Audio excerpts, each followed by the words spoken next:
Have you ever wondered why the U.S. Open is such a big deal to tennis enthusiasts? Hi, my name is Phoebe, and I will be talking all about the U.S. Open.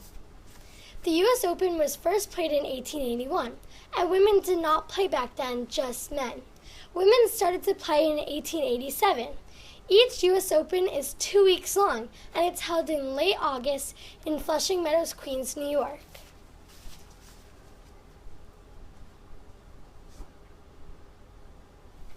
The main court is called Arthur Ashe Stadium. It's named after the first African American to win a singles titles in Wimbledon Cup, the U.S. Open, and Australian Open. It seats 23,000 people, and if you compare that to some famous football stadiums, it's not a lot of people. The courts are blue because it makes it easier to see the neon yellow ball. There are 5 events in the U.S. Open. There's gender singles, gender doubles, and then mixed doubles. If you're wondering what mixed doubles is when a woman and a man who partner together and then play doubles. If you could do a mixed doubles with anyone, who would it be? The U.S. Open is a huge media attraction, and it attracts lots of tourists from all around the world. The U.S. Open is one of 4 tournaments needed to win a Grand Slam title. In tennis, the U.S. Open used to be played on grass from 1881 to 1974. Since 1978, it's been played on Deco turf. Deco turf is a hard ground. Fritz Berling played in the U.S. Open in 1979. He played in the U.S. Open 6 times, singles and doubles. He got as far to the 3rd round in singles and then lost in doubles in the finals. He said he had to train 2 hours in the morning, do a fitness routine midday, and then later do another 2 hours at night in order to stay in top-notch physical competitive condition. Brendan from the United States Tennis Association taught me more about profits, sponsorships, and money.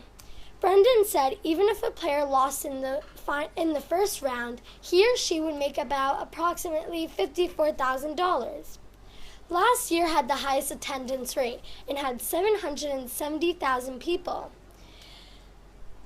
Another thing I learned was that the U.S. Open makes their money from broadcast deals, sponsorships, such as ESPN. They make it from ticket revenues, food and beverages, and things like that.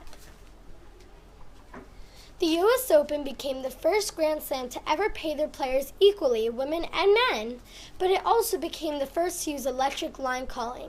Electric line calling is when, let's say, a player thought the ball was in, but the umpire thought it was out. So the player would challenge that ball to see if it was in or out. So if the player were to challenge this ball and the umpire called it out, the umpire would be wrong because this ball is in, because the shadow is in.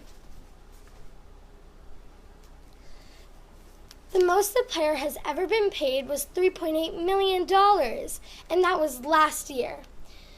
If a player is in the top 100, he or she will be directly accepted into the U.S. Open.